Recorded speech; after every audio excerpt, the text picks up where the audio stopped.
Hi, today I'm going to show you how you can connect to Wi-Fi in computer. So once you log in, you can connect from it on the bottom right bar here. So you can click on this and then you'll see a little taskbar come up and you'll see the Wi-Fi like this, right? If it's not on, it might look like this, right? It's not on, so it's like this. But if you want to turn it on, just click on it and then it's on. Now you can see there's a arrow here, right? Just click on that. Now you'll see this is all of the Wi-Fi network we have. If you want to connect a specific one, you can just click on this, connect, like this. And then if it's able to connect, it'll be like this, right?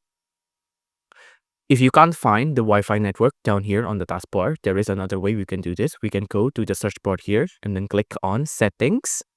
And then on settings, you can go to system. And on system, if you can't find it here, it might be on here, network and internet. On network and internet, you can see there's a bar here that says Wi-Fi. You can turn it on here. If you want to select which Wi-Fi you connect to, just click on it. And you can see there's more option here. Click on show available networks or imperial properties if you'd like, but I'm just going to click on show available networks. There you see, this is all of the network that we have here. If you like this video, please consider liking and subscribing.